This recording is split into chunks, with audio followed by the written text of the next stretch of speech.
Y retomamos compartir pantalla. Profe, yo le quería preguntar algo. Vale. Ahí cuando usted compartió la última, donde se ve el columnado, esa parte que se ve, donde las columnas no están en dirección, que se ve como el ingreso al columnado, es como que, o sea, voy a decir a lo mejor una burrada, ¿no?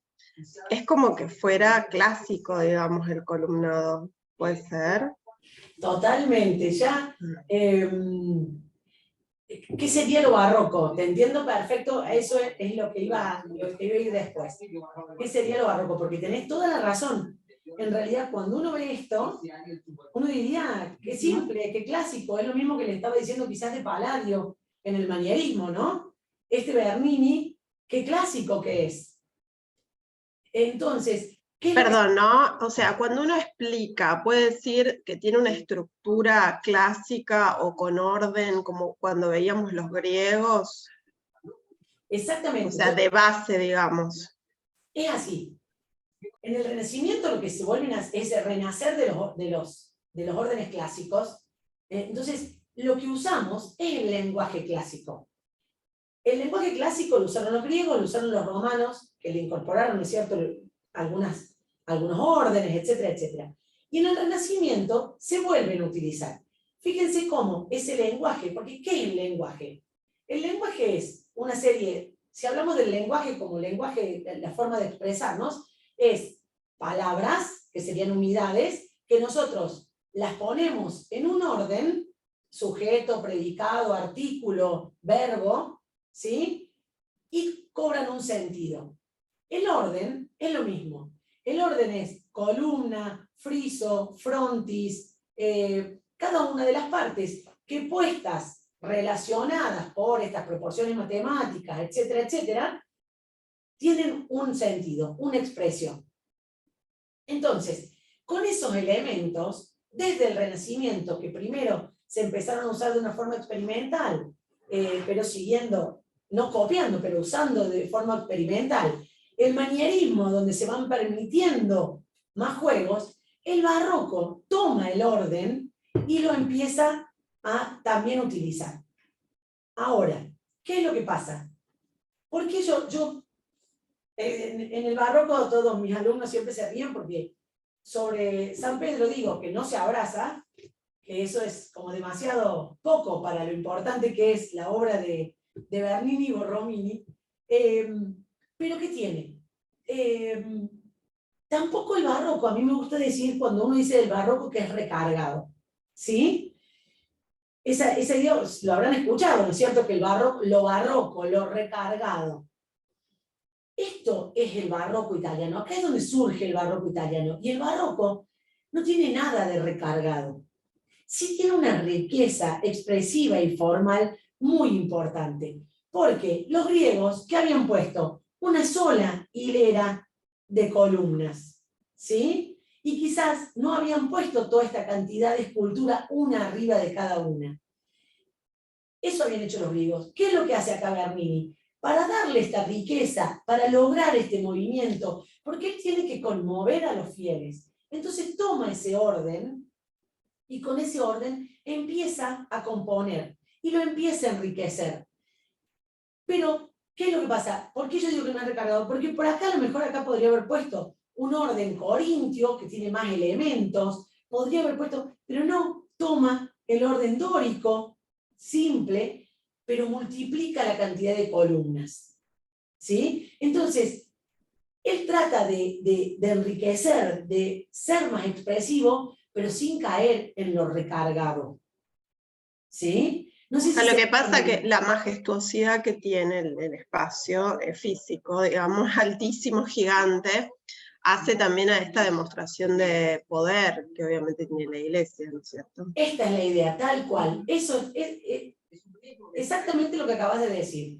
Eso es lo que buscan expresar. Buscan conmover que estos peregrinos, cuando llegaran a este lugar, se conmovieran y dijeran, yo no me voy a hacer protestante, porque acá está lo bueno, lo más importante.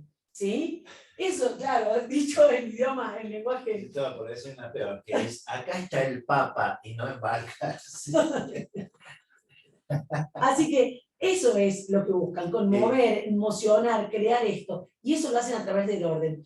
Pero, y ahora yo ya voy a avanzar un poquito más porque hay dos grandes arquitectos que trabajan en Roma y que son los primeros, o sea, porque el barroco se da principalmente en Italia primero y después se expande por el resto de Europa y América, ¿no es cierto? Y llega de distintas maneras. Y los dos grandes arquitectos son Bernini, que es mucho más clásico, y ya se los voy a poner en comparación, y Borromini es el otro arquitecto. Déjenme decir una cosa. Por favor. Está muy bien la observación. Totalmente. Está muy bien la observación. ¿Por qué? Porque si nosotros hablamos de lenguaje, como decía Mane, que es la forma en la que la arquitectura se expresa, cada uno de los elementos que uno ve por separado son clásicos. O sea, el frontis, la columna, el friso y todo lo demás. Lo que pasa es que, como bien dijo Mane, están dispuestos de otra manera. Generan una forma distinta, no de la expresión particular, pero sí de la general. Entonces, si frente a esta misma situación hubiese sido clásico, renacentista, no hace falta caminarlo siquiera porque uno hubiese tenido una visión única, un solo punto. Sin embargo, acá invita al movimiento, ¿no? Por esto que decía Mane, y esto que observaste vos, probablemente esta foto de abajo dé una idea todavía más acabada de lo que es el orden, porque no tenés todas las otras columnas. Ahora, inmediatamente vos te moves, el barroco ahí empieza a verse en su verdadera dimensión del mensaje que quiere dar. Pero está muy bien, ¿por qué? Porque uno por ahí a los chicos intenta decirles, no es que desaparece el orden cuando el barroco actúa. No, está, pero está de otra forma. Excelente la acotación, ¿eh? Bárbara. Como si supiera. Como si supieras de arquitectura. De barroco. De barroco. Genial. Bien. Es como que, no quiero parafrasear a otras personas, pero es como que tengo una arquitecta adentro. Una arquitecta egipcia. Sí, está muy bien. No, es lo que fuimos aprendiendo, Clarísimo, Juliana, clarísimo. Me alegro mucho. Y así como eso se da en la arquitectura, se da en la escultura, ¿sí? Esta escultura se llama el Éxtasis de Santa Teresa, también es de Bernini. Bernini también era un escultor. Y Bernini trabajaba para los papas, ¿sí? Por eso le encargaron San Pedro. Y este es el Éxtasis de Santa Teresa. Y fíjense lo que es ya estas esculturas. Fíjense lo que es la expresión de la cara de Santa Teresa. Está en una situación de un éxtasis total, ¿no es cierto? Porque es el momento en que el ángel le anuncia que va a ser la madre de Cristo. Entonces, y fíjense lo que es el conjunto de la escultura. Y no es solamente la escultura que se hace solamente como una escultura que se puede poner en cualquier lado, sino que es una escultura que se arma con toda una situación escenográfica. Porque acá está el Éxtasis de Santa Teresa, vienen estos rayos dorados, fíjense que están iluminados de arriba, y yo sé que ustedes hoy van a pensar, sí, nosotros sabemos, ahí le ponen un foquito, un LED, y esos vienen iluminados. Pero esto, en realidad en esa época tiene una pequeña, una linterna, que es como una pequeña cupulita donde entra luz, la linterna que corona una pequeña cúpula, donde quien está observando donde está observando esta escena, no la ve, y pónganse en lugar en el 1600, ¿no es cierto? Cuando esta gente, yo así le digo a los alumnos, no tenían televisor, no tenían internet, una luz que venía de un lugar donde yo no veo la ventana, crea como todo un efecto, también así como fantástico, ¿no? O sea, una luz y el dorado de esos rayos. Esta gente era campesina, analfabeta también, o sea, los peregrinos que llegaban a estos lugares. Entonces, esa escultura tan expresiva, esos rayos dorados en ese espacio bien enmarcado, y toda la escena está, porque fíjense que también es parte de la escultura, estos dos balcones que están acá a los costados, donde están los donantes. la familia que puso el dinero para que Bernini haga esta escultura, ¿sí? Entonces, es toda una escena que se monta acá. Están acá, son esculturas, no son una pintura, no son esculturas, son espacios vacíos con todo. O sea, este es el arte total del barroco. O sea, el barroco ya no es una cosa individual, cerrada, sino que es la arquitectura integrada con la escultura, con la pintura, con la escenografía que se monta para que la gente, ¿no es cierto?, lo aprecie y forme parte de esta escena, se conmueva y en realidad siga convencido de ser parte de la iglesia, ¿no? Porque al fin y al cabo ese era el fin de la Contrarreforma Católica. Sí, Dani. Bien, y Bernini era el gran escultor, ¿sí? Y entonces, a mí, esto lo muestro porque este es el Castel Sant'Angelo, es un castillo medieval, en realidad que está al lado de lo que es el Vaticano, y en este puente están todos estos ángeles, ¿sí? de Bernini, que realmente son esculturas muy expresivas. Entonces, fíjense cómo se incorpora en la escultura en particular el movimiento, la ropa, estos ángeles están acá a la intemperie, entonces fíjense cómo el viento vuela la ropa, vuela el ropaje. Es realmente la escultura que busca conmover, no es una escultura que busca equilibrio, sino que busca provocar sensaciones y es dinámica en sí misma. Amo estos ángeles que están en el puente acá de Castel Sant'Angelo. Bien, y como parte de lo que es el plan de Sixto V, para continuar un poco con esto, nosotros acá tenemos, fíjense, lo que yo les estoy mostrando acá, esto es Piazza Navona. Piazza Navona es esa plaza como alargada que está en Roma, que antes, acá hay como una maqueta, una reconstrucción, había sido un circo romano. ¿Por qué Sixto V y Domenico Fontana lo incluyen en los recorridos? Porque acá, con todos los espectadores romanos, habían muerto muchos cristianos, y quien había muerto ahí era Santa Inés. Santa Inés, una de las primeras santas cristianas. Entonces, acá en Piazza Navona, la familia Doria Panfili, que tiene su palacio de este lado, hace la iglesia a Santa Inés, que se le encarga a Borromini. Ese otro arquitecto que yo le dije le encarga la iglesia de Santa Inés. Pero la plaza, que tiene, fíjense, el obelisco, por eso apareció acá marcado, sobre una fuente y otras dos fuentes más, se las encargan a Bernini. Entonces ahí fíjense cómo estos espacios para los peregrinos no solamente están marcados con el obelisco, sino que también empiezan a aparecer estas fuentes con gran cantidad de esculturas barrocas, con mucho movimiento, con mucha intensidad, con mucha fuerza, a las cuales también le incorporan el agua. El clima de Roma es un clima mediterráneo, es muy similar a las temperaturas de verano que nosotros tenemos acá en Córdoba.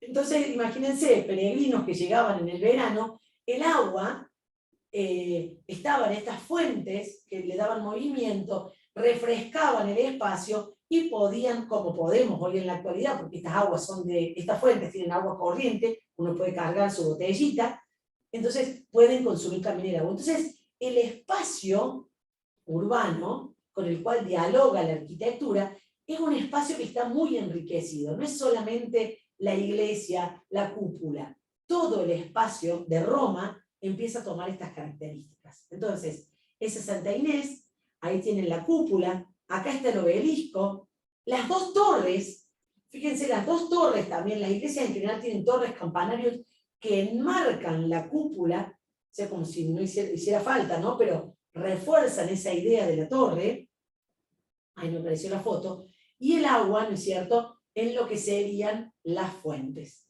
Entonces, esta fuente se llama la fuente de los cuatro ríos conocidos, los cuatro ríos más importantes conocidos hasta esa época, que eran el Nilo, el Río de la Plata, que era el más ancho, el Nilo el más largo, el Amazonas y el Danubio, me parece que son los cuatro ríos que representan por ser más caudalosos, que representan en ese espacio. Pero bien, como les dije, la cúpula y la iglesia es de Borromini, fíjense cómo es esta fachada. La fachada no es un plano, sino que es como con entrantes y salientes. Este volumen sale acá, este se mete, este sobresale un poquito, se mete, vuelve a salir. Hay como un entrante y saliente como para armar un diálogo con ese espacio. Y la cúpula, que ya no está atrás en el crucero, porque se acuerdan las iglesias, el problema que tenía la iglesia de San Pedro, que había quedado la cúpula muy atrás, la cúpula, acá Borromini la trajo adelante.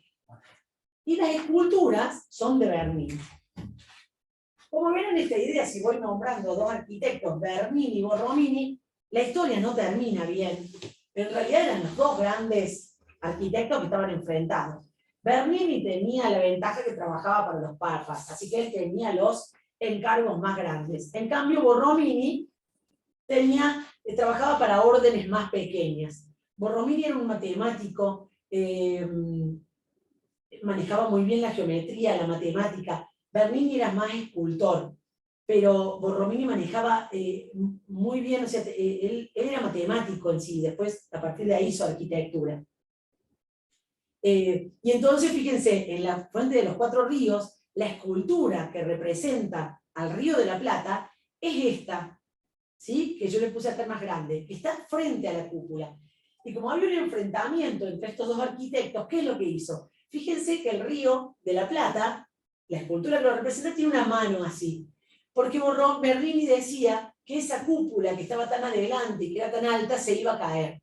Entonces le hace la escultura con este río como diciendo, atajándose por la cúpula de Borromini que podría llegar a caerse.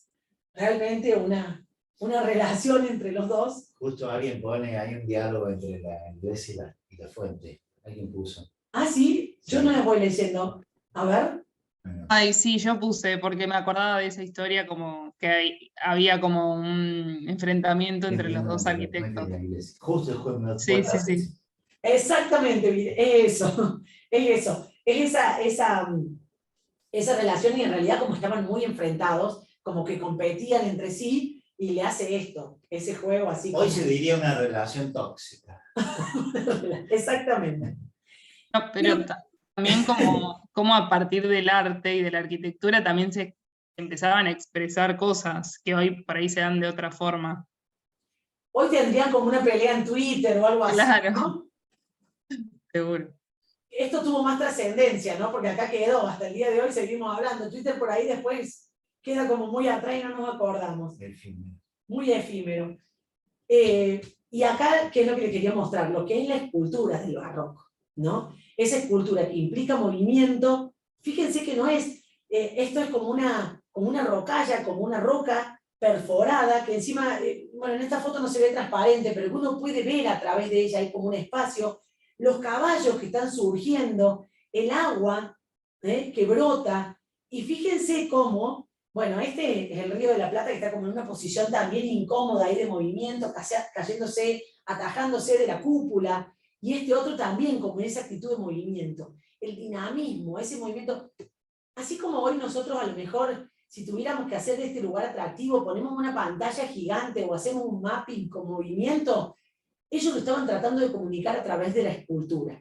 No eran cosas estáticas y rígidas, sino que eran cosas dinámicas que implican ese movimiento. Entonces, esto es con lo que se encontraba el agua, ya cayendo, haciendo ruido, refrescando, el caballo que está como en esa posición de surgir de allá adentro.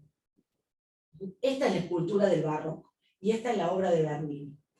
Si nos metemos más hacia Borromini, tenemos ahí muy cerca de Piazza Navona, a unos 100 metros, porque está ahí nomás, tenemos una pequeña iglesia que está dentro del claustro de la Sapienza, que es San Ivo la Sapienza, que está como en el fondo de este claustro, que no es un claustro cuadrado, sino que es un claustro que está como alargado, y al fondo, fíjense cómo la fachada la hace como cóncava, ¿no?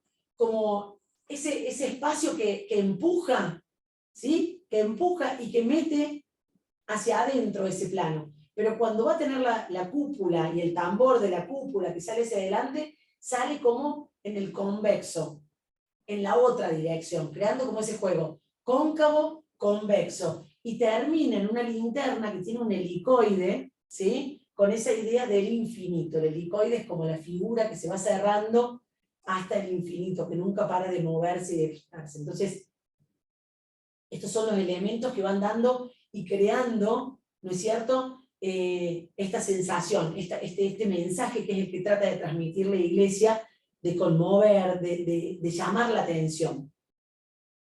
Y acá los tengo, en estas dos obritas que están a 50 metros de distancia, ahí en Roma, una de Bernini y otra de Borromini. Esta está en la esquina, Santa Andrea al Quirinale está acá, o sea, si uno sigue por esta calle de acá, está a 50 metros, viene por esta calle y uno viene acá, y está la obra de Bernini.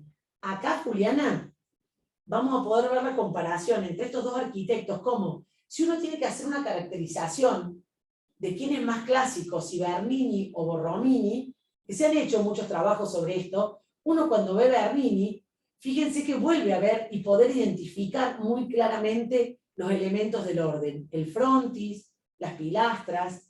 En cambio, cuando ve Borromini, hace un juego un poco como más complejo de lo que serían los elementos, no puede uno distinguirlos claramente. Pero ¿qué es lo que tiene que ver? Esta iglesia que está acá, que es una iglesia muy pequeñita, las dos son muy chiquititas, lo que pasa es que esta está en el Quirinale es el palacio de los papas, también, no de los papas, perdón, del Vaticano, donde están quienes se dedican a las relaciones exteriores, están ahí en el palacio del Quirinale, y esta es como la iglesia de Santa Andrea del Quirinale. Los nuncios, profe. No son Exactamente, exactamente. Están ahí. Y entonces estas dos capillitas tienen casi el tamaño, entran cada una en una pilastra de las que sostienen la cúpula de San Pedro.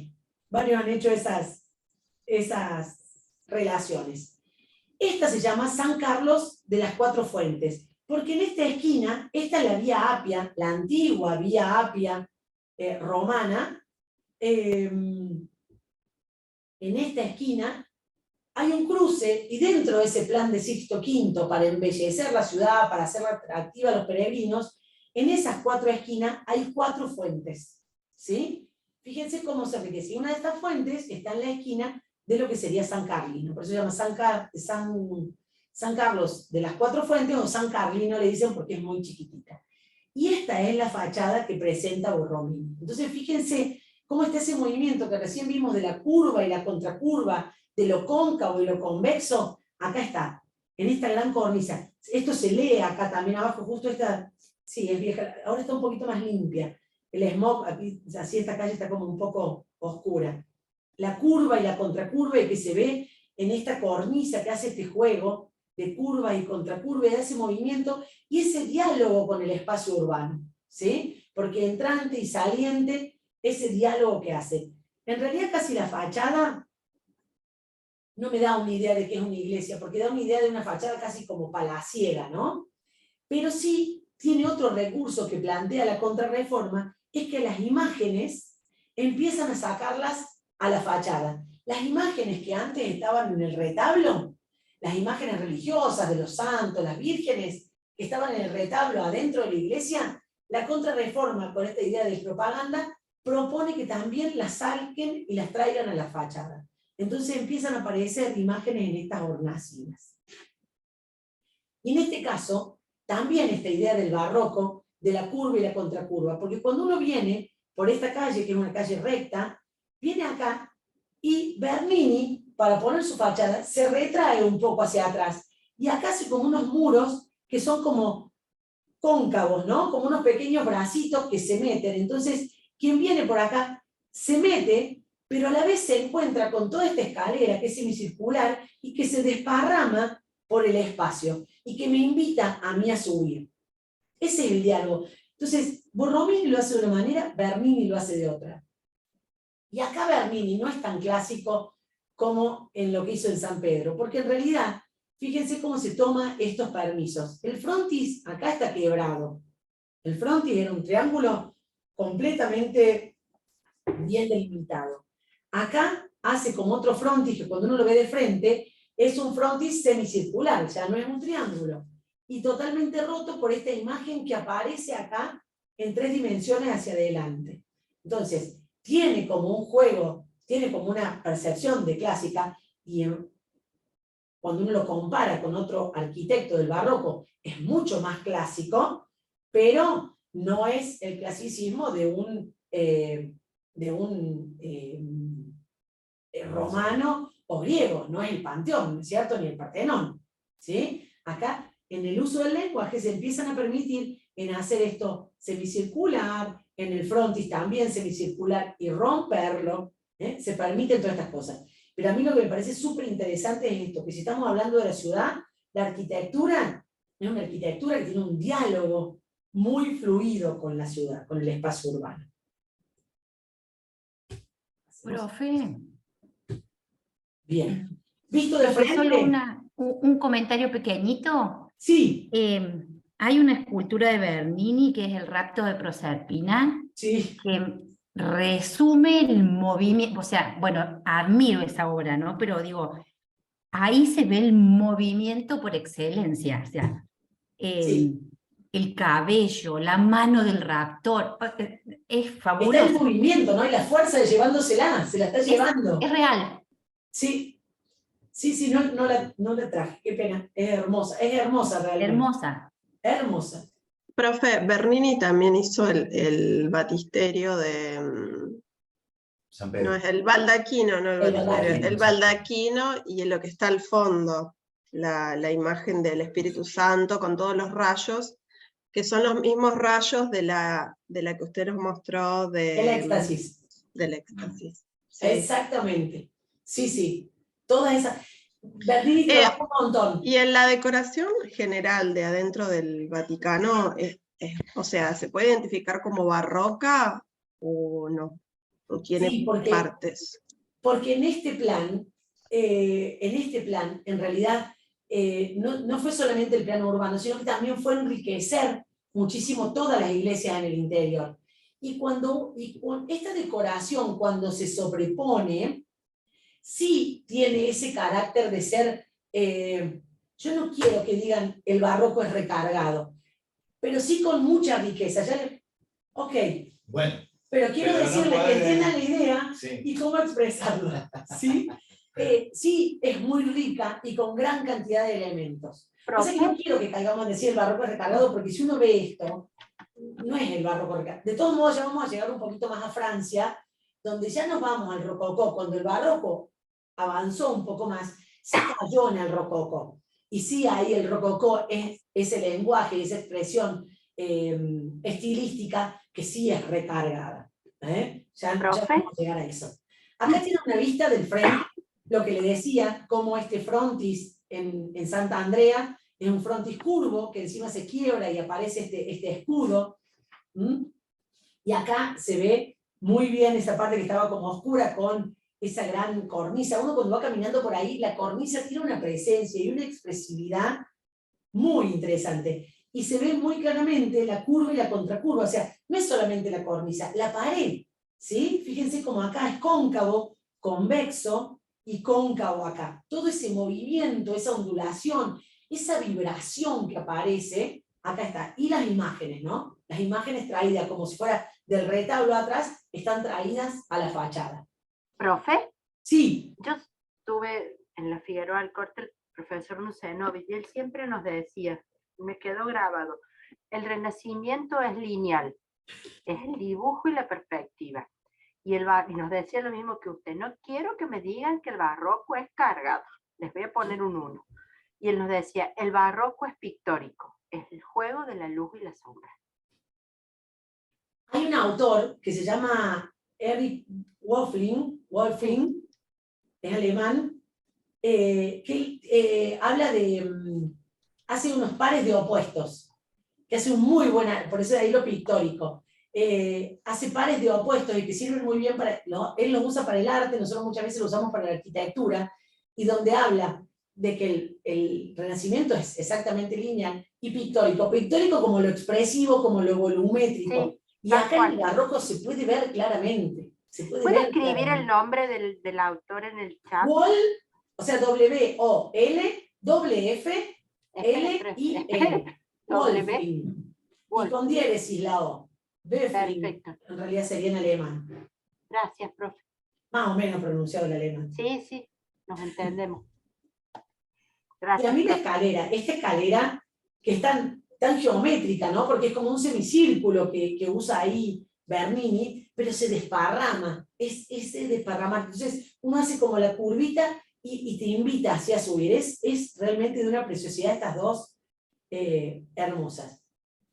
Y acá les pongo un poco la planta, porque este es San Carlino, y cuando uno entra, fíjense que son muy chiquititas, son como iglesias de planta centralizada, tiene una composición geométrica con un montón de figuras, pero uno lo podría sintetizar como en un gran óvalo, porque aparte ya vamos a ver la cúpula, que está puesta en esta dirección, ¿sí? Pero en cambio, cuando uno entra a Santa Andrea, vuelve a llevarse una sorpresa. Estos son los bracitos que le decía de cuando uno viene en la calle y después se encuentra con la escalera. Cuando uno entra, el espacio está armado en horizontal. Cuando todo uno tiene toda esa idea del camino para llegar al altar que tenemos de las basílicas paleocristianas, el camino es el recorrido, acá Bernini lo que hace es poner el óvalo en el sentido opuesto. Entonces el espacio, en vez que alargarse en profundidad, se ensancha, lo cual crea una contradicción, porque se te viene también el altar hacia adelante, ¿no? Ese juego es el que hace. Y acá les voy a mostrar, fíjense que lo que hace acá Bernini, pone una gran cúpula, en este corte se puede ver, pone una linterna acá, pero lo mismo que les había contado yo en el éxtasis de Santa Teresa, en el altar lo hace, y fíjense, no sé si por ahí pueden verlo, después ya se los muestro, pone una pequeña linterna sobre el altar, que ahora lo vamos a ver. Entonces, cuando uno entra en el espacio de Borromini, tiene, fíjense, como toda esta vibración que lo va dando las cornisas de cóncavo y convexo hasta llegar a este altar. Un espacio centralizado, pero con todo ese movimiento que va acompañando. En cambio, cuando uno entra al espacio de Bernini, es un espacio que se ensancha y trae acá adelante el altar. Y acá se vuelve a repetir esta idea de la luz, esa luz mágica que uno no sabe de dónde viene, que ilumina, y estos rayos dorados que vuelve a repetir Bernini, ¿no es cierto? Y que iluminan el altar con, hay una pintura de Santa Andrea, sí, no me acuerdo bien cuál es. Ahora fíjense una cosa, comparando Bernini y Borromini. Cuando uno ve este espacio de Borromini, que uno dice, podría ser como muy complejo, porque viene con un montón de curvas y contracurvas, fíjense la cantidad de elementos que tenemos acá. ¿Cuál es el color que elige para todo el espacio? Y utiliza un valor, utiliza el blanco, ¿sí? Con algunos pequeños detalles dorados. Pero no utiliza colores. Porque si uno acá suma un montón de colores, mármoles de colores y contrastes, etcétera, etcétera, este sí podría resultar un espacio recargado. Pero como tiene mucho movimiento y mucha vibración, lo que hace Borromini es homogeneizar el color, trabaja con valores de luces y sombras, básicamente, y esto le da como una tranquilidad, le suma como una tranquilidad al espacio, le da el equilibrio. Mucho movimiento, pero equilibrio en lo que sería la expresividad del espacio. ¿Sí? En cambio, cuando tenemos acá en Santa Andrea de Bernini, que es un espacio que es solamente un óvalo, que es una forma simple, y aparte, perdón, tenía muy pocos recursos. Esta es una orden menor, es una orden muy chiquita, que no tenía muchos recursos, entonces tuvo que ingeniarse la Borromini. En cambio, esto es un encargo de los papas. Fíjense que Bernini tenía a disposición gran cantidad de mármoles muy importantes, de colores, traídos de distintos lugares, pero trabaja con una figura geométrica única, una figura geométrica fuerte, un óvalo que tiene sus tensiones, pero sí incluye este juego de mármoles de colores y distintas riquezas, con grandes contrastes. Luz acá y con estas capillas que se van metiendo acá con sombra. Contrastes, luces y sombras muy fuertes. Entonces, fíjense la cantidad de recursos que van utilizando los dos, trabajando en paralelo para lograr esto del barroco. Esto es lo que les decía, esta es la cúpula ovalada que simplifica también el espacio de San Carlino, que es una belleza porque está iluminada y encima con este blanco así, y los casetones que depende de la hora del día se van iluminando distinto, pero que le da una gran riqueza en la textura de casetones, pero que la simplifica, ya no está. Fíjense que la cornisa esta, con todo el movimiento, queda acá abajo. Y cuando va a hacer toda esta riqueza, lo simplifica en un óvalo. Esa es la cúpula. Y acá lo que podemos ver es el altar con los dorados y cómo viene esta luz de la linterna acá, que ilumina ese espacio también dando ese efecto fantástico, ¿no es cierto?, al espacio de quien entra.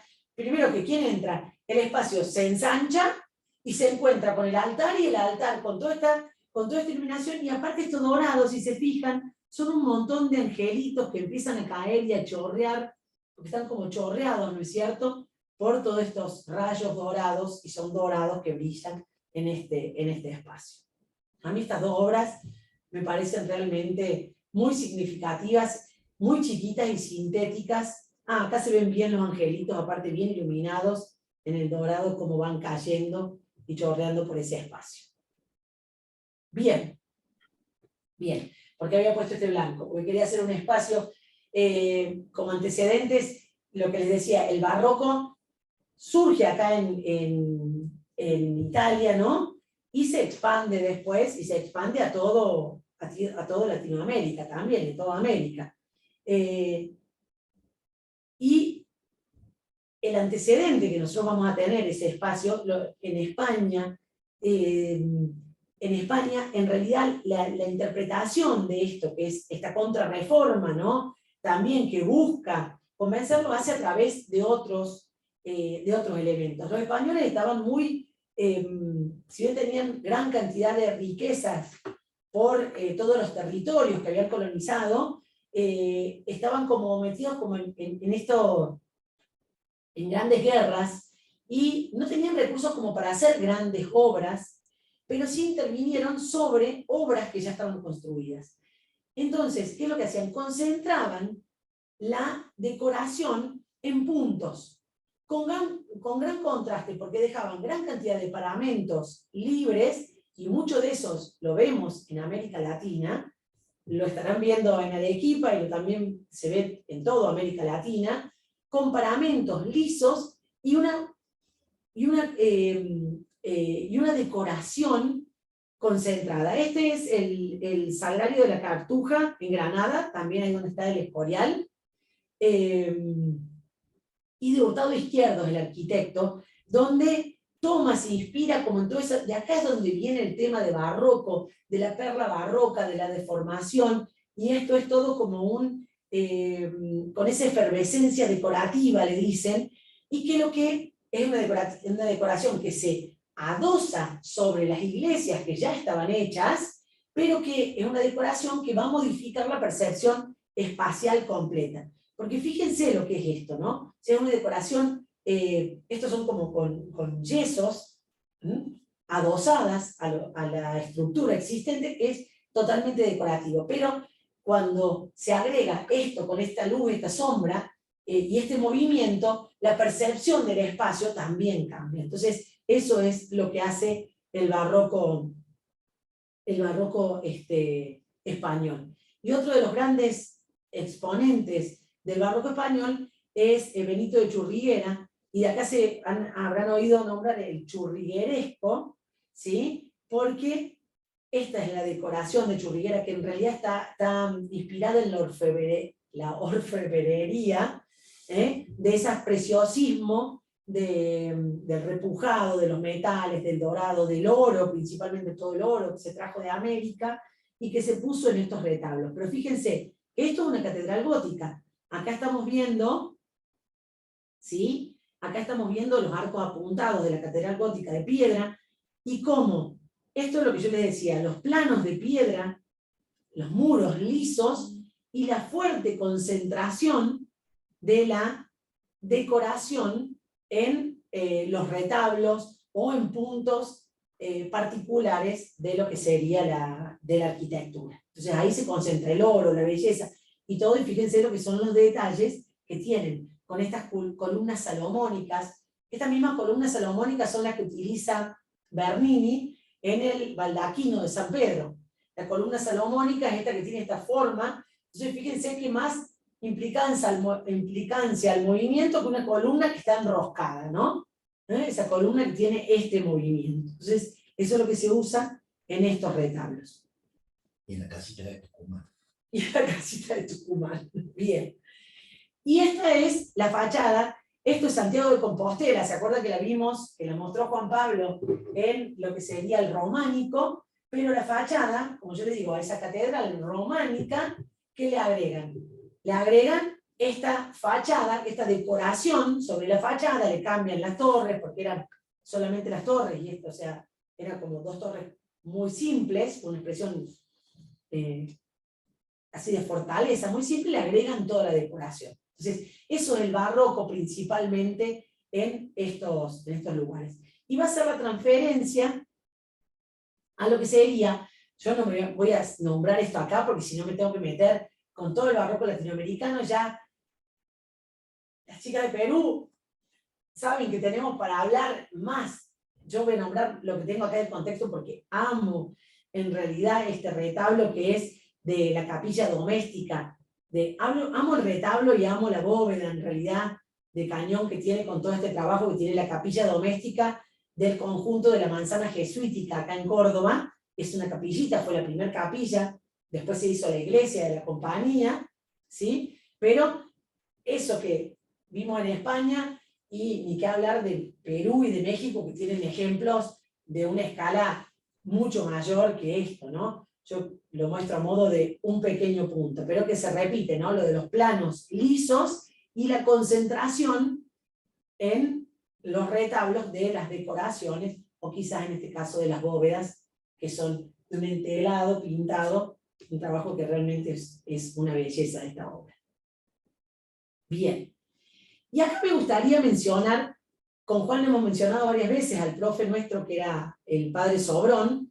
Él habla del barroco como el arte como trascendencia, ¿sí? Y habla de lo que es, hace una síntesis de esto de Contrarreforma. La imagen que estamos viendo acá es la bóveda que cubre la iglesia de la Compañía de Jesús en Roma. Es un fresco de Andrea del Pozo, y fíjense, si estamos hablando de planta, esto es una bóveda es como un techo que está como apenas curvado, y lo que hace Andrea del Pozo acá es crear todo un espacio hacia arriba, ¿no? Y abrir, como decir que acá no está el cielo, que acá no hay techo, sino que acá tenemos como ese palacio y ese triunfo y esa apertura hacia el cielo, ¿no? O sea, en este espacio, y cubre toda la bóveda. Nosotros hemos entrado pocas veces cuando vamos a Roma, a la compañía. Pero porque las encontramos cerradas. Por eso tenemos que planificar un poco más, porque esta bóveda realmente es una belleza. Y les voy a leer esto que dice el padre Sobrón. Dice: los siglos de la cultura barroca y rococó, coincidiendo con el afirmarse de los absolutismos políticos y su consiguiente parafernalia expresiva, volcaron en la arquitectura religiosa la buena intención de honrar al Señor, Rey de Reyes, y contaminaron de triunfalismo mundano los ambientes cultos, hechos salones palaciegos, para el trono de Dios, dejando con demasiada frecuencia en la sordina de la arquitectura de riquísimos juegos espaciales la transparencia de la asamblea fraterna que, convocada a los pies del trono del Señor, constituye la iglesia. ¿Qué es lo que dice acá el padre Sobrón? Realmente es como bastante sarcástico. Lo que vamos a ver en esta otra parte es esa arquitectura de los absolutismos, que también usaron en la arquitectura para mostrar el poder absoluto del rey. Y lo que dice es que la iglesia también lo usó para casi, porque habla de que lo transforman a la iglesia, que era un espacio de culto, en ese salón palaciego, ¿no? Para hacer de Dios el rey, pero lo equipara, ¿no es cierto?, con una monarquía. Es bastante sarcástico en cuando presenta esto. Entonces, Si lo conocían a Sobrón. sí, lo entendí. Y valiente, profe. Y valiente. ¿Cómo? Y valiente. No, bueno, es que no. El padre Sobrón, primero que era un jesuita, ¿sí? Ujú. El padre Sobrón es un jesuita. Maneja esto muy bien, porque primero que los jesuitas, dentro de lo que es la parte de su formación, no solamente tienen que hacer una carrera de grado, no es que hacen la carrera religiosa, sino que hacen una carrera de grado, y también tiene dentro de su formación que hacer una carrera de posgrado. Y él era doctor en arte, en realidad. O sea que el arte lo manejaba No, tremendo. muy bien. Y él interpretaba claramente, tenía muy claro cuál era el rol. O sea, esta idea de la propaganda fide, de la propagación de la fe, cuáles son las intenciones, las tenía muy claras, eso no se le pasaba, no se le pasaba por alto, ¿no? Esa equiparación de la iglesia con una monarquía, en ese momento, es más, desde el Renacimiento, y por eso también se da la reforma, ¿no? Por eso se da la reforma, porque la iglesia es como una monarquía más, Roma es como otro territorio monárquico. Así se comportaban en ese momento. ¿Mm? Profe, perdón, no entendí, ¿dónde está esta cúpula? Esta es la bóveda, o sea, el techo que cubre la iglesia de la Compañía de Jesús en Roma. Ah, no, nunca. Il Gesù se llama. Sí. Y otra pregunta le quería hacer. ¿Cómo identifico la diferencia entre barroco y manierismo en esta pintura? ¿Entre qué y manierismo? Entre barroco y manierismo. Porque, o sea, nosotros vimos, cuando vimos manierismo, que hacían como una continuidad, o sea, le aplicaban volumen a las pinturas, como vimos la otra vez que dibujaban columnas donde no había, o toda una continuidad donde había un corte, y acá es como que veo eso. Yo si lo veo, digo, es manierismo. Yo contesto, ¿no? ¿Qué quieres decir algo? No, sí, contesté, yo también. Bueno, ok. No lo podés distinguir. Realmente, no se puede distinguir si uno no ve la fecha, no ve el autor. No hay, es el mismo recurso, ¿sí? Es el mismo recurso. Lo que tiene es que estaban puestos al servicio de cosas diferentes, ¿sí? Y lo que pasa es que los pintores venecianos que trabajan en esas vilas, hay algunos que son como incipientes, pero si ustedes se fijan, yo hablé de que en el siglo XV y XVI se da el Renacimiento, ¿sí? En 400 y 500. En el 500 se da el manierismo, que es como una actitud de algunos autores. Pero después en el 17, y que ya empieza casi a fin del 16, se da el barroco. Entonces, estos son procesos, chicas. No podemos decir, no hay diferencias tan claras y taxativas, tenemos esto y tenemos esto. Siempre uno puede tener una idea, quizás cuando vos veas esto vas a decir, acá hay un juego, hay una búsqueda de un engaño, pero vas a tener que ir a buscar un poco más de referencias, ¿sí? Ver quién lo hizo, cuándo, para poder relacionarlo con el contexto, para ver por qué lo hizo. ¿Sí? Es tan así, perdón, me meto. Totalmente. Es tan así, y lo que acaba de decir Mane, que no olvidemos que la palabra proceso aquí tiene mucho sentido desde el Renacimiento, ¿no? Entonces, este péndulo que yo los otros días les insinuaba diciendo que del Renacimiento al Barroco vamos a pasar de una postura muy clásica a algo que choca un poco con eso, es un proceso que de una lectura muy fina en este momento. De hecho, cuando yo estudiaba, no lo voy a exponer a Mane porque es mucho más joven que yo, por favor, pero cuando yo estudiaba, algunos libros decían que el manierismo, no distinguían el manierismo como un periodo, como un estilo. Decían que era la última parte del Cinquecento, Sí, 580. Lo distinguían como una parte o como inicio del barroco, o sea, ni siquiera el manierismo estaba comprometido como una cuestión en sí misma. Después aprendimos que no era así, sino que fue una extraordinaria antecedente para que lo que después terminó siendo el barroco. Y entonces esta duda que vos tenés es muy auspiciosa porque en realidad pertenece a una lectura de alguien que está entendiendo cuáles son los procesos, ¿no? Entonces, y bueno, ¿cuál es el manierismo acá? ¿Y cuál es el barroco? Como bien dice Mane, habría que situarlo desde el contexto específico. Y otra cosita quería decirles que recién, mientras Mane charlaba, daba la clase, a mí me gusta una definición que creo que también se las dije, de Bruno Sevi, que es un tipo que se encarga, bueno, un gran profesor y un historiador que se encarga de definir cuestiones espaciales, que es muy difícil para la comprensión de los alumnos de arquitectura y de los arquitectos en general. Y él, digamos, haciendo una síntesis de lo que significa el barroco, y me parece oportuno en este momento, él decía que mientras el Renacimiento apela a la razón, el barroco lo hace al sentimiento. O sea, ¿recuerdan ustedes que cuando nosotros entrábamos a una iglesia renacentista, pues el observador tenía todo ahí a la vista, racionalmente dispuesto, geométricamente y todo lo demás? Se recorre un camino, que es el mismo camino, que llega hasta el barroco, en donde ya el sentimiento es una exposición genuina. Entonces, el barroco puede o no gustarte. Ahora, seguramente llega, seguramente genera una percepción desde el sentimiento, ¿no? Desde la emoción.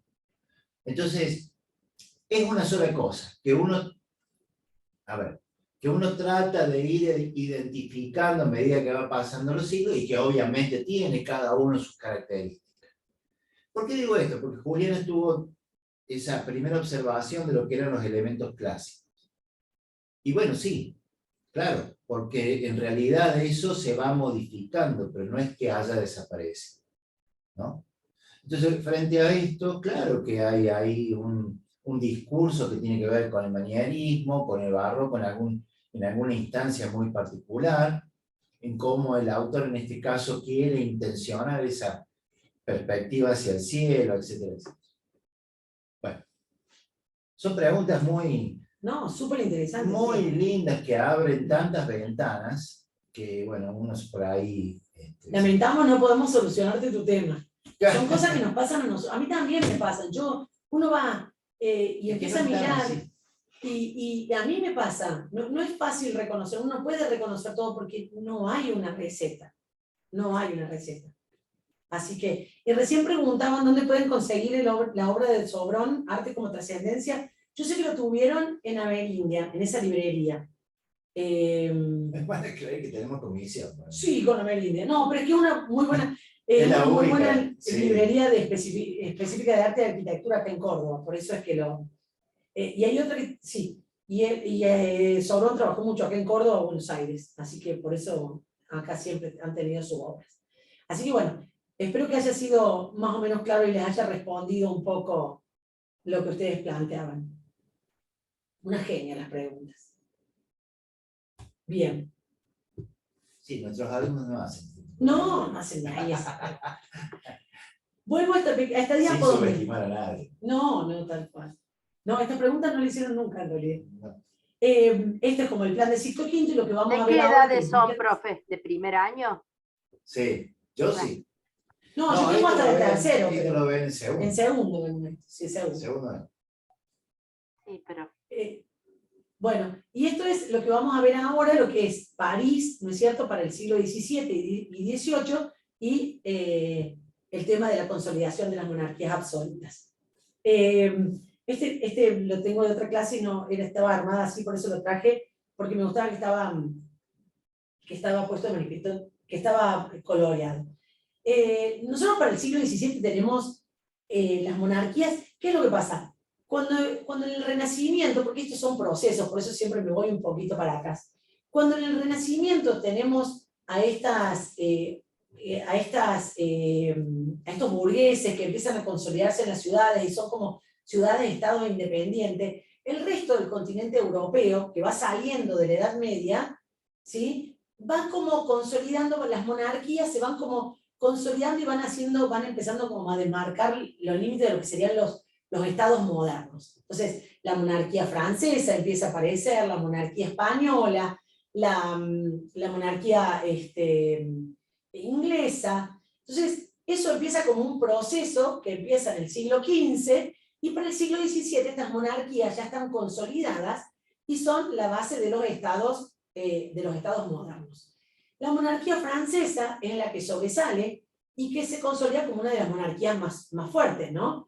Entonces ahí tenemos a los Luises que tienen su palacio de residencia en el Louvre, lo que hoy es el Museo del Louvre, era el palacio de residencia de la monarquía francesa en París. Imagínense que para el siglo XVII París era una ciudad con qué características.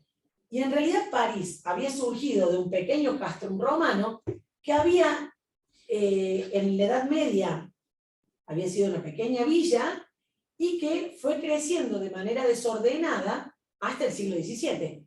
Esta París que tenemos acá en el XVII es la París del jorobado de Notre Dame, ¿no? O sea, con la gran catedral y esa ciudad como desordenada, con una trama irregular, de un crecimiento espontáneo, que se había ido agrandando y que tenía murallas.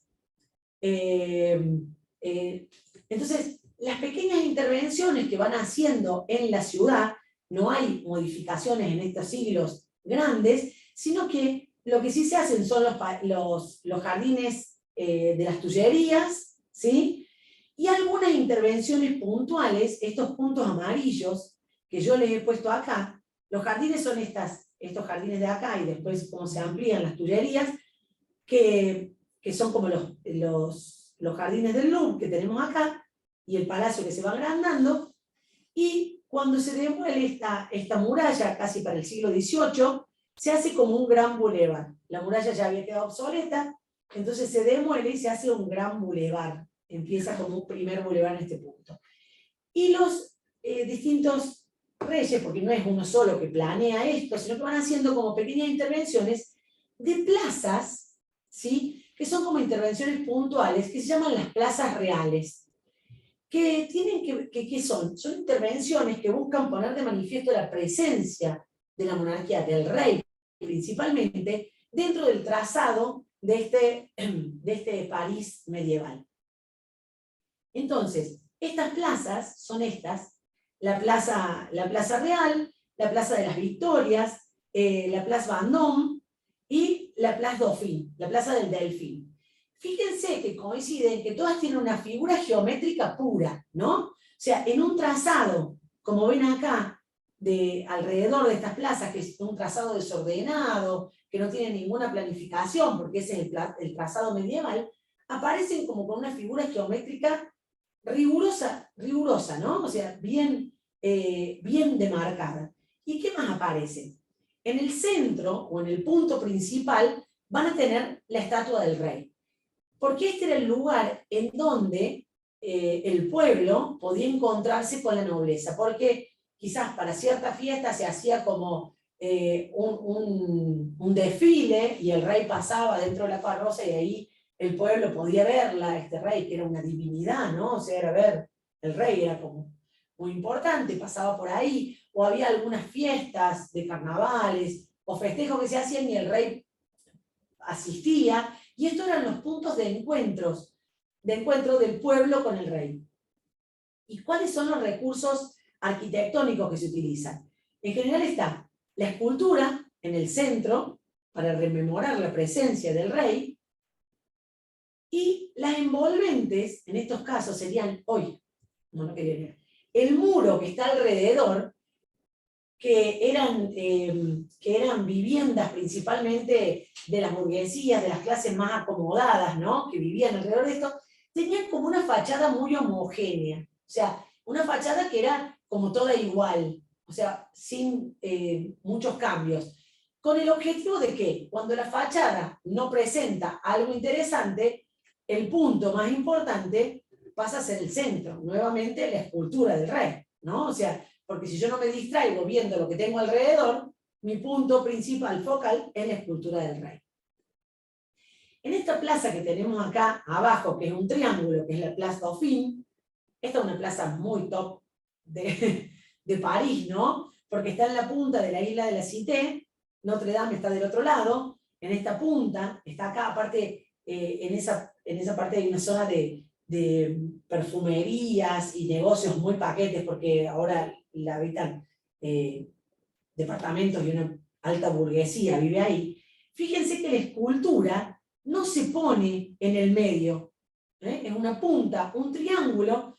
Acá se hace en esa punta el Pont Neuf, el puente nuevo, un puente nuevo y un puente moderno también hace el monarca acá. Un puente moderno, ¿por qué? Porque los puentes antiguos son como los puentes de Florencia. ¿Vieron el puente que tiene todas las... ¿Cómo se llama el puente? Vecchio.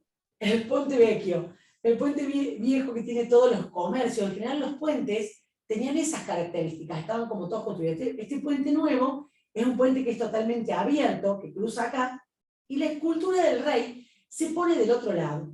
Entonces, cuando uno tiene este punto, la escultura del rey queda centrada en esa visual y con todo el río y el espacio, la de la naturaleza, abierto. Fíjense, esto es la plaza, ¿sí? Esta es la apertura, y acá está el delfín, el hijo del rey. Entonces, en este caso la monarquía estaba representado por el hijo del rey. Este es el puente, y acá en Marte. Y cuando uno lo ve de fondo, fíjense como desde la plaza, cuando es invierno y uno no tiene los árboles, porque si no, no lo ves, tenés al fondo, con todo el paisaje del río, tenés la escultura del delfín.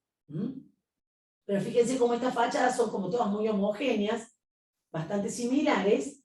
En realidad para esto se construyeron las fachadas y después se vendieron los lotes hacia atrás, para que cada uno después construyera los edificios y los petit hotels que se El construyeron. paisajístico de esto es No, las plantas no. no, porque No, si porque eran plazas secas, en realidad. Claro, eso es cuando... la Esto pasó en el recuperación siglo XVIII. Es un lindo ejemplo para mí, para el país. Bien. Sí, los árboles hoy no te dejan ver y son de hoy. Claro. En realidad esto era una plaza seca. Las plazas en esta época eran plazas secas. No había esa necesidad del sol, el aire puro, la contaminación, etcétera, etcétera. Sí, además es una contradicción pensar que en ese momento existían los árboles que taparan a la estatua del rey. Entonces, yo no sabía específicamente de esta plaza, cuando vi los arbolitos me dudé. Y eso tiene que ver con el contexto. Hoy es una plaza para recorrer, con un uso recreativo de ocio, pero en aquel momento era una plaza conmemorativa. O sea, todo en su contexto, ¿no? Era mostrar la presencia del rey en estos espacios. Acá lo vemos dentro de lo que es, fíjense lo que es la fuerza de la geometría, ¿sí? En estos trazados. Son interesantes porque son capturas de Google Maps. Uno accede y las puede ver fácilmente, y algunas están hechas en 3D. Pero es esa geometría, y este verde no existía tampoco en esa época. Bien, ¿y qué pasó después?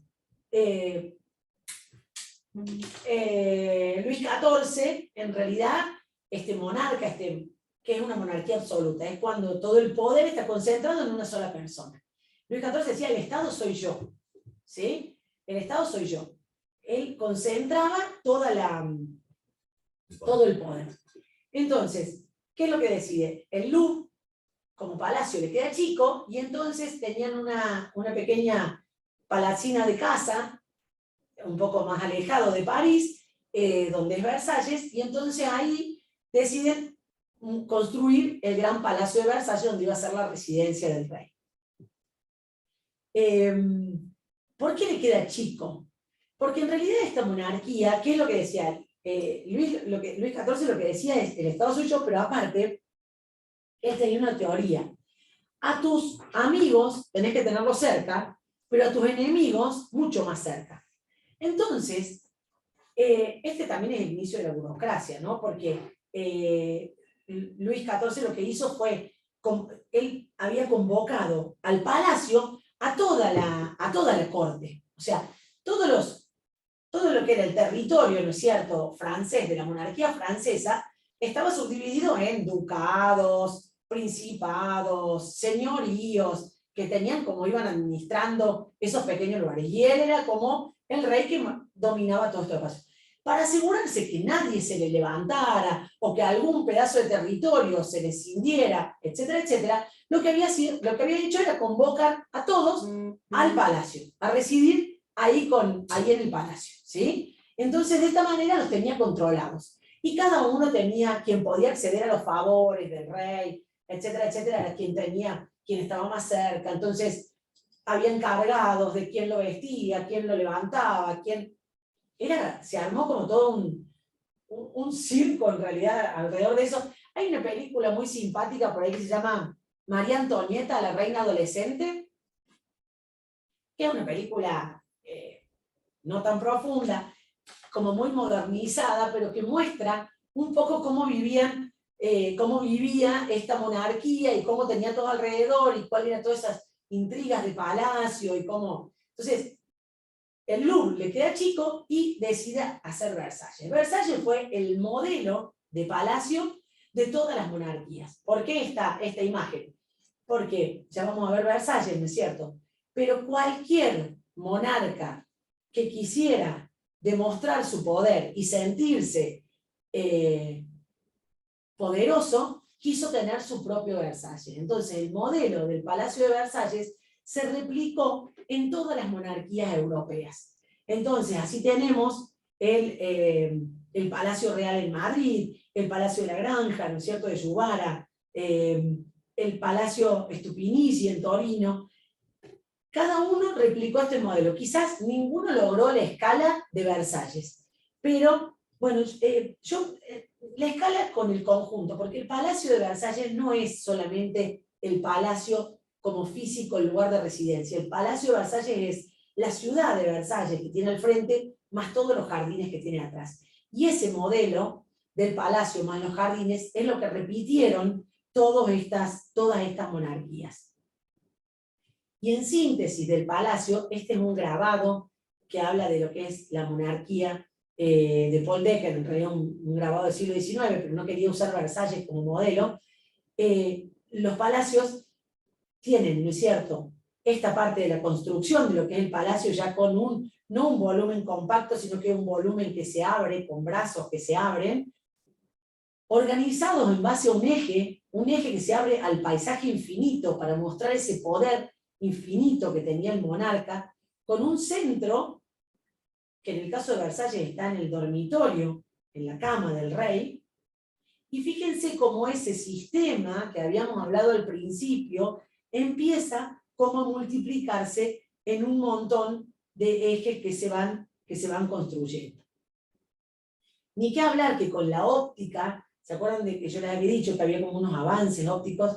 Había un gran manejo, y estos sistemas que eran tan grandes, tenían como un tratamiento, porque si yo hago un jardincito con flores acá atrás, seguro que no va a tener sentido porque no voy a llegar a ver la florcita porque está a 2-3 kilómetros y no lo voy a ver. Entonces, el tratamiento de las partes que estaban más cerca al palacio era más detallado, y cuando yo me voy alejando, ese tratamiento del jardín se iba haciendo más volumétrico, ¿sí? Como con masas de vegetación. Como pueden ver, por ejemplo, acá y se van completando con un montón de elementos. Lo que voy a llegar ahora, porque ya estamos sobre la hora, es mostrarles cómo ese ejemplo de palacio se va repitiendo. Este es el palacio en Viena, junto tenemos los dos belvederes más Schönbrunn. Schönbrunn, a mí como palacio, no tiene un jardín tan grande, eso en Viena, ¿no?, de la monarquía austríaca, austrohúngara. Schönbrunn no tiene un jardín tan grande, pero el palacio de Schönbrunn, en los salones principales de Schönbrunn, son mucho más espectaculares que, por ejemplo, la Sala de los Espejos en Versalles. Así que es un palacio que realmente vale la pena ver. Y acá van viendo cómo aparecen estos otros palacios.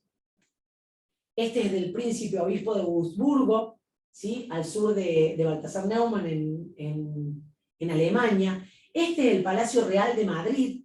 Fíjense, esto tiene como una expresión muy italiana, porque en realidad acá trabajó Filippo Yubara, pero al primer Filippo Juvara es un arquitecto italiano del norte de Italia, pero que el primer proyecto lo hizo Bernini.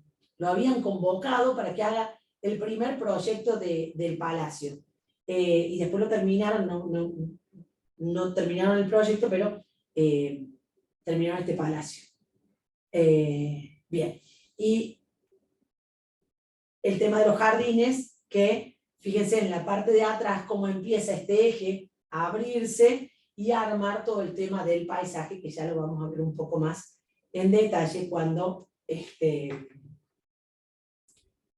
No, les voy a mostrar, perdón, les voy a mostrar esto para terminar, total tenemos un minutito. En el Palacio del Príncipe Obispo de Wurzburgo, príncipe obispo porque era un obispo y era el príncipe de toda la región, cuando uno va al interior, que es un palacio, hay una película que se llama Los Tres Mosqueteros, que está filmada en ese palacio, entonces se ve muy interesante la idea. Pero ¿qué es lo que tiene esto? Porque esta obra es de Balthasar Neumann, que tiene varias iglesias y varias obras dentro de en el sur de Alemania, que ya lo vamos a ver un poquito, hace el palacio, y es Tiepolo, Giambattista Tiepolo, quien hace la cúpula, la bóveda, que cubre la gran escalera. Entonces fíjense, cuando uno ingresa a este palacio, tiene esta gran escalera que, fíjense, uno empieza por el medio, se divide y va armando como dobles recorridos. Y en toda la pintura es acompañado por esto. Este es el palacio, con todo lo que serían los jardines que puede tener, esta arquitectura. Los palacios barrocos siempre tienen el gran salón, como Versalles tiene el Salón de los Espejos. Les dijimos recién que Schönbrunn tiene un gran salón, que tiene una escala realmente impresionante. Este es el gran salón, que tiene como este gran aventanamiento, con una gran conexión entre el exterior. Son ventanas importantes y que conectan con el interior, ese paisaje. Uno puede, como se habla como que hay como un diálogo también con esa arquitectura. Esta es la decoración de estos palacios. ¿Se acuerdan que les dije que cuando íbamos saliendo de Italia, de Bernini y Borromini, ahí sí podemos hablar de un rococó, y más en la decoración? Lo vimos en España y lo estamos viendo acá en el sur de Alemania, ¿sí? Entonces fíjense lo que es la decoración. Y acá de nuevo Tiepolo armando este trompe-l'œil, ¿no es cierto? Esa trampa al ojo, de crear como un espacio, ahí hay como un hueco, como un espacio que se crea. Pero principalmente, lo más interesante es toda la composición. No es fácil de mostrarlo en una sola imagen, pero cuando uno entra, tiene como un recorrido, ¿sí? Y arma toda una escena en movimiento. Esto habla de todo lo que es la colonización, ¿sí? De América, y cuando uno llega, tiene como una primera etapa y va recorriendo la escalera. Cuando cambia el sentido puede ir mirando, ¿sí? Hacia arriba, y entonces toda esa bóveda no es solamente una imagen, por ejemplo, como hizo Andrea Pozzo, que hizo como un espacio y un cielo con toda esa estructura que arma, sino que va armando, va contando toda una historia. Entonces la escalera más todo lo que sería toda esta pintura de Tiepolo acá arriba, arman toda una situación que se va contando y arman toda una historia. Entonces acá empieza como el tiempo a armar, a estar presente en ese espacio. Bien. Y acá me voy a quedar. Sí, porque ya se Sí. nos han ido dos. Ay, bueno. Y acá me quedo entonces para que Justo. cerremos para la próxima clase.